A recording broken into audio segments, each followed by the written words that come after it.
afternoon guys. Past 12 na. Ngayon pa lang kami magla-lunch. Ayan, kompleto kami. Dito sa Emma. Nahiya po siya. No? Tago siya. Nagluto ako ng ano. Crispy na pinakbet. Crispy na pinakbet? No, yung crispy pork. Yung pinakbet hindi, syempre. Toppings lang yung crispy pork.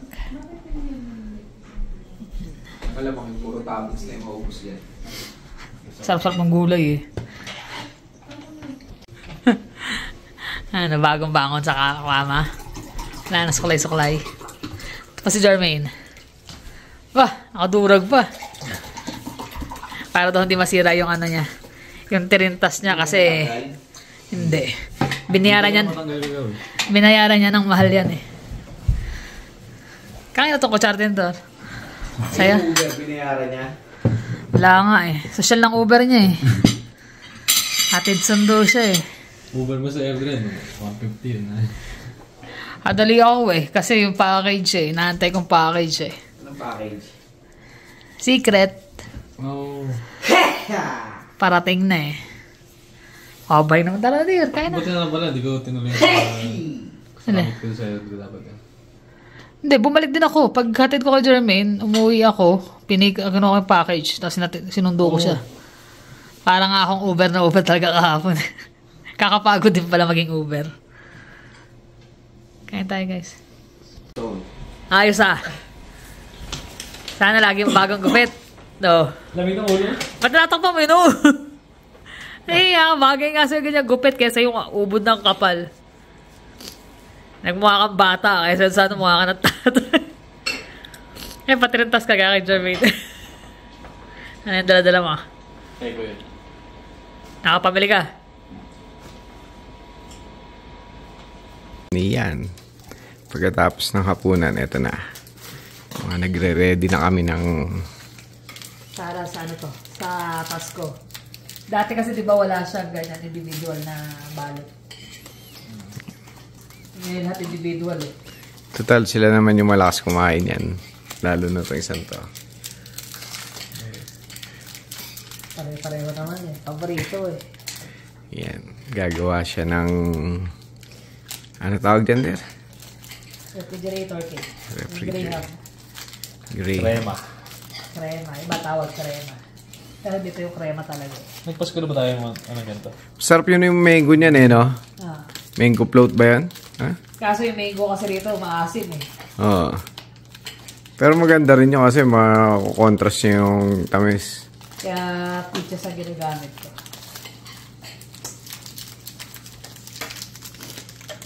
Sarap niyan. Sarap talaga. Tapos libre freezer na, lalagay mo lang sa labas. Pag nalagay sa freezer yan, di mo na makikita. Ay, sa labas yan. Di mo na makita yan. Kain ni Kuya. Sabihin niyo hayop sa labas. Sabihin may hayop sa labas. Okay. Kinain ng hayop, tapos meron pang mga tinga-tinga siya ng mga ano eh. Kinain ng skunk.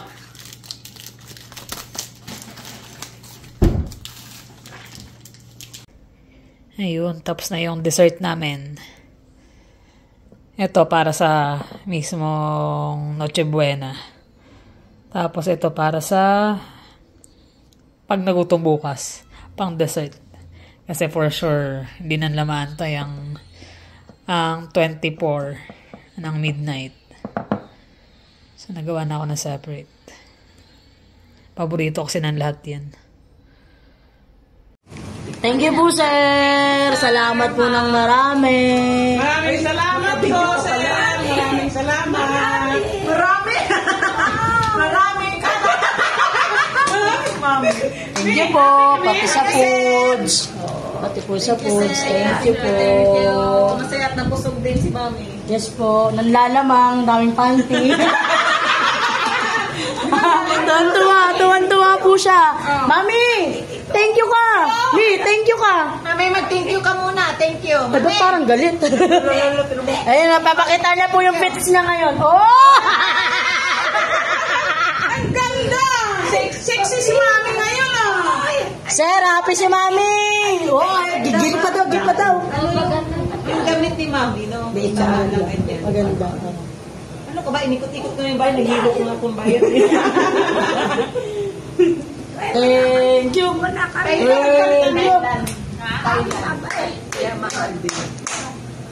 Thank you, Sir Victor. Saan po? Ma'am ka. Thank you. Ma'am Kay. Nay! Thank you. Nay! Nanay. Agoy. Nanay! Oh. Ano? Kumusta, nanay? Kumusta po? Kumusta? Bayad. Ay! Bayad po sa'yo. Bayad. Wala ko na mo! Regalo ko sa inyo! Ay! Ayan, ano siya masaya siya. Mami, kain ka na.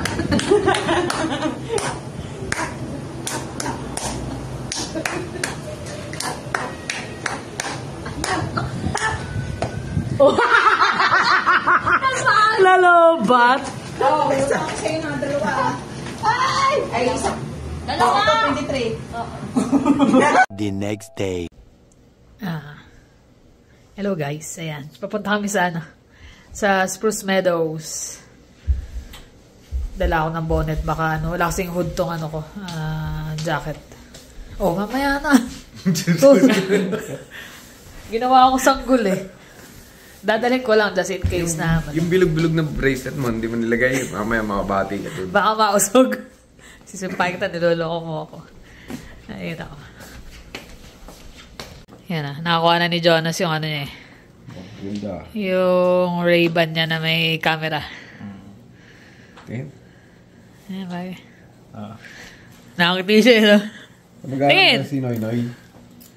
Ano mo si Noy Noy eh? Noy Noy! Bagay eh. Pero parang pareho lang Kaya lang may camera yung sa'yo. Way pareho. Magkano naibigay? Ay, man. Kasama sa insurance na yun, di ba? Sa insurance naman niya yan eh. Kesa masayang, naihabol pa niya bago matapos ang taon. Pukin kita eh. Bakit na naman? Ang pinag-uumpisa eh. Kinarin mo. Ah? Todo tagal ka pa forma eh. May nililigawan ata.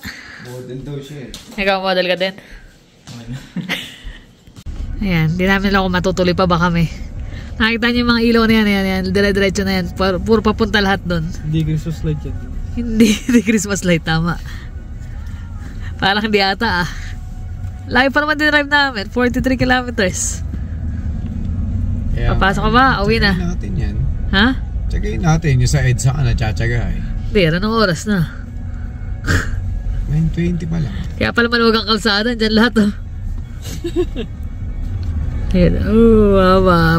Puro pula. Akala mo Christmas light. Puro ilaw na sasakyan. Sisingit ito mga ito eh. Sigurado yan. Ayan. Daming traffic. Nililiko na lang kami.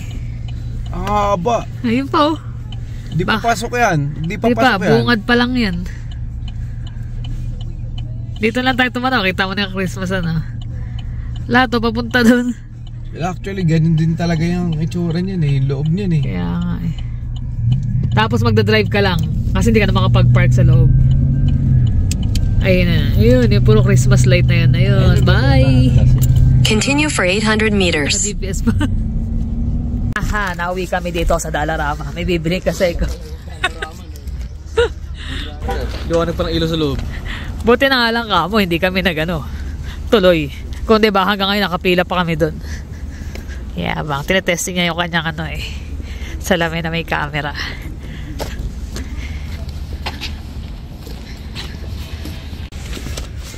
Ito pala nakuha mo ako isa.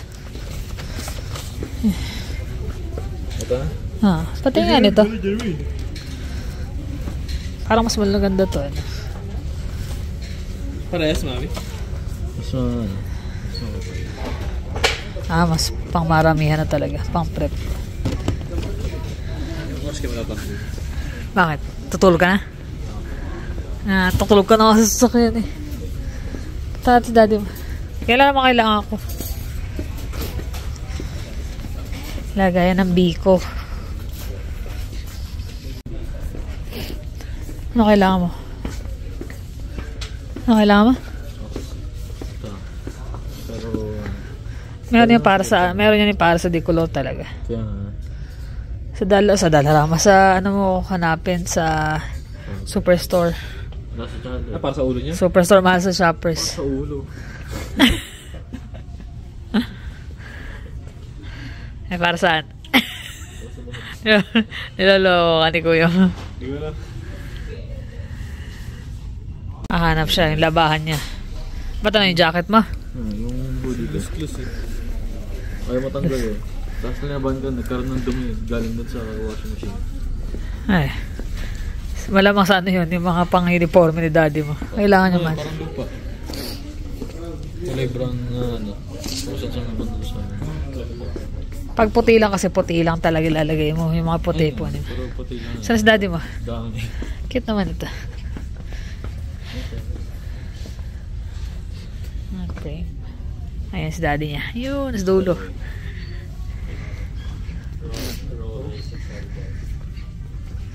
Dami talaga mabibili sa Dalarama eh. Mga kung anik-anik.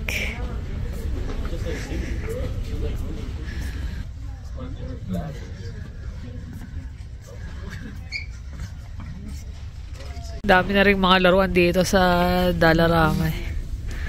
Ang bata. Sabi ko may sumasabit sa mga pang display sana. Pandagdag sa Christmas tree.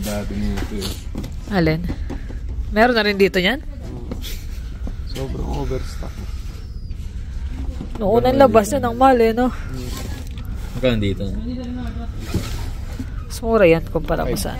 Master siya din version. Lunch shirt. 5 tapos magkano sa Walmart? Ang mahal sa Walmart yan. Dati. Wala na eh. May mga Lego na nga rin, yung malilit na ganyan. Dati hindi ka basta makakabili ng mga ganyan dito eh. Ngayon, dami na rin talagang magaganda.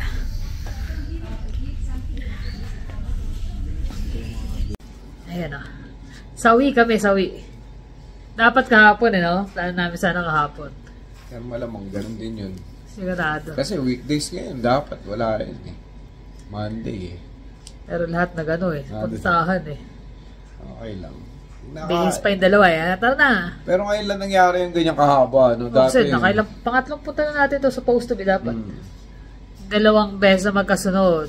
Maluwag eh. Maluwag na maluwag. Pero mga after Christmas na siguro yun. Kasi... Before Christmas? Before ba yun? Before Christmas yun. Kaya hindi tayo pa nakapunta ng ganito na almost Christmas na. Kaya siguro punong-puno. Kami yun. Nag-send sila ng video ng... Short video lang naman ng nila. Party ng mga caregiver tsaka ni Mami. Kulang nga eh. Siguro mga natuwa kaya nakalimutan ng mag-video. Oo. Kasi na sila eh. Na video na lang sumasayaw si Mami eh. Nakakatawa din eh. Nalobat nga eh. Bigla minto. Nalobat siya eh. Pagod siya eh. Yan yung gusto niya eh. Mga simpleng ano eh. Tuwan-tuwa niya. Tsaka ang dami nila eh. Usually kasi dalawa lang sila lagi magkasama, di ba? Tatlo, ganyan. Hindi, most of the time, isa lang ang kasama niya sa mga caregiver dahil palitan, di ba? So, dalawa lang sila sa bahay. Ngayon, ano sila, 5 yata eh. Kasama pa yung mga anak yata ng isa eh. Hindi, isa yun yung isang kapalitan nila. Si Shakira isa eh, mukhang bata. Si Shakira pala eh. Si Shakira. Meron silang isa pa na reliever. Dami Bali 4. 2 yung regular doon. Kasi 2 parang palitan lang nila. Kaya lang na-champion si niya, hindi yata. Dami raw event sa ano eh. Inimbitahan naman sila. Pero ang daming event sa ano, di ba? Sa bagay, sa coffee shop. Coffee shop. Kasi si Jet naman busy sa ano niya, sa gig. Kaya lahat si Ninya ang nasa shop. Eh, daming mga event lalo ngayong pagpapasko. Tapos mga souvenir na kandila pa. Masaya kami kasi masaya si Mami. Pinabilan namin ng mga kung ano-ano. Ng mga damit, tsinelas, mga pangangailangan niya na basically. Yung gusto lang naman niyang buksan. Kay Mami kasi wala na. Sa panahon ngayon, hindi niya na talaga. Alam yan, yung for a moment na lang yung maaalala niya. Habang tumatanda naman talaga tayo, parang nagkakaroon ng more on comfortable kaysa sa forma, parang ganun. Wala na Yung mga basic na needs natin mas importante kaysa sa mga luho. Tama. Ganun na nangyayari ngayon. Pero syempre, habang medyo bata-bata pa, ini-enjoy na lang din namin kung ano yung meron kami. Malagpas na rin tayo sa ating kalahati ng buhay natin, kung tutuusin. Kaya enjoy na lang, tsaka maging grateful sa kung anong meron. Meron pa, malapit na naman ang Pasko dahil 23 na rito, 24 na sa kanila ng morning sa Pinas. Busy na kayo, alam namin. Tsaka yun, kung kayo ay nanonood sa amin ngayong araw na to, advance Merry Christmas. Merry Christmas sa inyo. At saka yung mga bumati sa amin na Merry Christmas nung isang vlog pa. Isang vlog parang pa. 19 pa lang yata yung 20. Parang ganun eh. Salamat sa pagbati. Merry Christmas din sa inyo at sa inyong pamilya. Sana ma-enjoy nyo ang Kapaskuhan. Na kahit na busy tayo pare-pareho malagyan natin ng saglit na oras para sa pamilya at magdasal. Siyempre, pasalamat tayo na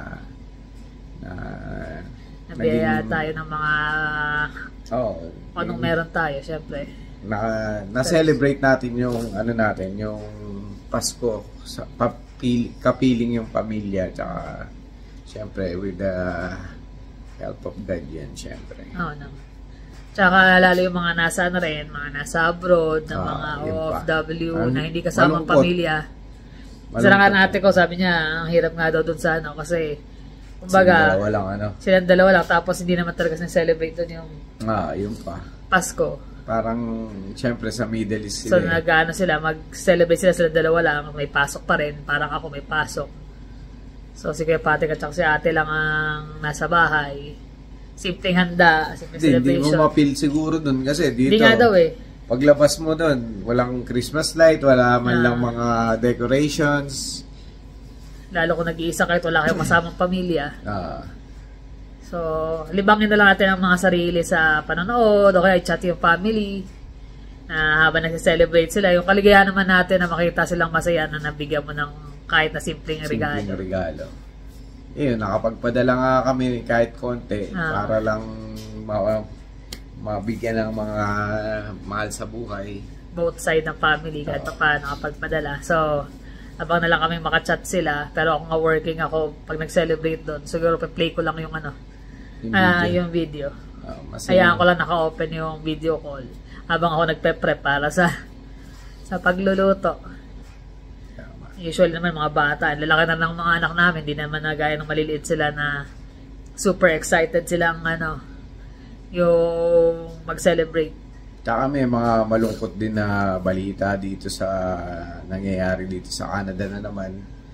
Inano na nila yung flag polling, tinanggal na. Tinanggal nila yung dami kasi nagkakaroon ng problema sa flag polling. Shortcut kasi yun no? Tatawid ka lang ganun, pagbalik mo na process na agad. Although hindi naman kasiguraduhan na makakabalik ka, di ba? Kumbaga, mabilis yung proseso. Sasabihin ka agad sa'yo kung i-accept ka o hindi. Tsaka hindi, kung may dala ka documents, kailangan kompleto talaga. Kung kasama yung employer mo, mas maganda. Tapos yung Lamia, hindi na rin siya kasama sa sa point system. Kasi ang daming na daming na nakaabuso doon. Nakaabuso, binibenta nila Lamia 20,000-30,000. Kalokohan na yun pag ganun. Kung kabuhayan na malaki sa Pilipinas yun. Kung ano mo nga naman yun halimbawa meron kang ganung pera, parang hirap ng bitawan, tapos Lamia pa lang yun. Hindi pa sigurado na ka doon. Hindi pa para sa PR yun. Lamia para lang mag-apply ka ng work permit. Hirap mo ganun. Lalabas ka na ng ganung kalaki. What if kung yun na lang ang pera mo, di ba? So medyo risky. Kaya itong Pasko na to, maraming pagbabago sa gobyerno, tapos yung mga police department, hindi lang basta isang police isang police department sa Ontario, nananawagan na bumaba na si Trudeau.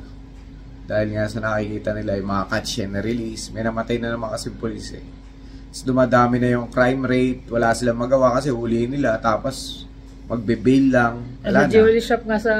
Diba? Oo, inatrasan eh. Natrasan lang eh. Sa Montreal. Wala, dami ng kaguluhan. Basag ka na eh. May mga martilyo, pati yung ano, may martilyo yata yun eh. May pasa dito eh. Tapos masama nga, yun nga, catch and release, parang nangyayari. Hinuli mo pa, kung papakawala mo lang din. Parang kukunin mo lang, kuha na ng report, tapos minsan, na. mas mahigpit pa ang bata sa Pilipinas kaysa dito. Oo naman. Napakaluwag ngayon dito. Kaya umaabuso yung mga tao. Sa dami, gabi-gabi lang ang protesta. Protesta ng mga, yung pro-Palestinian. Meron ba naman di nagkakaway sila ng flag nila? Mayroong Canadian na dumaan, may dalang flag ng Canada. Hinila sa kanya eh. Tapos pinagtulong-tulungan siya eh. Mahirap naman yung ganun. Parang, hindi. Kasi syempre, kayo nga nasa Canada, nagwawagayway kayo ng flag ng Palestine. Walang gumagawa na ganun. Hindi kayo inaano. Tapos siya, nag-iisa siya, may flag siya ng Canada, na Canadian. Winawagayway niya rin. Pinagtulong-tulungan siya. Ay, no. Kaya nga sana magkaroon na ng pagbabago. Yun pa. Mukhang magkakaroon na tayo ng election by the end of January daw. Sana. Yun ang panahon na rin naman na. Kasi sa taxes. Sana nga pagka yung susunod na ang laking bagay nun sa atin. Yung matanggal yung carbon tax na yan. Carbon tax. Lahat kasi papatawa ng ilang ulit na tax eh. Hindi, kasi ang dami nila. Tingnan mo yung deficit, 62 billion. Dapat ang limit lang 40 billion. Sumobra sila ng 22. O, saan nila kukunin yun? Di siyempre sa tax ng mga nagtatrabaho. Income tax lang, napakalaki. Tapos ang laki na nga binabawas eh, laki pa rin. Ganun na nga. Pero kaya pa lang din may maayos na trabaho, which is doon kami thankful. Oo. Na matatapos ang 2024 na pasalamat pa rin, siyempre. Na maginhawa ang aming pamumuhay kahit papano. May mga dumang pagsubok, pero nalalagpas na naman. Kinaya at nalalampasan. Ay, no. Tsaka pahirapan daw sa doktor ngayon eh. Wala kulang kasi eh. Kulang naghahanap sila ng mga mga family doctor, wala raw eh. Wala. Ang hirap. Kaya kung lilipat ka family doctor nga, bibili mo pa yung Bibili mo pa yung mga file mo doon. Babayaran mo yung file para mag-transfer ka ng bagong family doctor. Kung makakahanap ka ng family doctor. Oo, kaysa ngayon, pahirapan. Kaya lang naman kami minsan nag-iisip na lumipat ng family doctor kasi malayo. Oo. Nasa Northwest kasi yung namin. Tapos yung laging fully book. Fully book lagi. Pero kagandahan doon, kagaya nga nun sa amin, sa akin lalo na nung nung nagkaroon siya ng matas yung D-dimer mo, di ba? At saka yung isa, yung tawag nito, yung pag long haul daw. Yung pag-uwi natin. Suspected long haul. Yun nga kasi matas nga D-dimer. Doon nga yun eh. Ayun. Kaya kahit gabi-gabi tumawag yung doktor. Yun ang makagandahan sa family doctor namin. Kapag lagi siyang fully book. Pero na kapag may emergency talagang ganon, talagang di nakakalagpas. Kahit late na ng gabi, tatawag yan. Tsaka tumawag din siya sa akin 2 beses na, di ba? Yung sabi niya, pasensya na, hindi kita makaharap. Pero ito yung result ng mga test mo, okay naman. Yan. Tumawag na lang siya para hindi ka na rin makakabala pumunta dito, di ba? Tsaka since after pandemic, di ba? Mostly ganda nga iba online. Ganun na nga nangyayari, online. Ako naman, mostly pagka talagang may concern, tsaka lang ako punta. Pero sa akin naman kasi on the way sa trabaho. Kaya before ako mag-work, pupunta na. Siya kasi dadayuhin pa niya pag may appointment. Layo. Southeast siya, sa dulo pa ng Northwest Hats yung namin. Family doctor. Yun lang naman guys. Ako busy din kasi nag-prep ako para bukas. Yan, yung may mga mga naka-order sa kanya. Pero yun naman kasi, nilimit ko parang yung mostly katrabaho ko lang itong mga nag-order sa akin. Sinabay ko na lang din. Kasi nga, hindi nga, may pasok ako bukas. Tapos nag-advance na rin ako ng gawa. Kasi nga, pagdating bukas, ready na yung pagkain namin. Init-init na lang. So yun naman guys. So, paano? Maraming salamat. Tsaka Merry Christmas sa inyong lahat. Enjoy the holidays. Maraming salamat din sa pagsama sa amin sa taon na 2024. Next week, New Year na. Oh my gosh. Natanda na naman tayo sa taon. Ganun talaga. Sama-sama na naman tayo sa panibagong Mga pasok na pagsubok ng buhay. Pero ano pa man laban lang tayo. Ah, Tsaka lagi tayong maging masaya at maging thankful. tama. Ano guys, thank you for always watching. See you in the next vlog. Bye.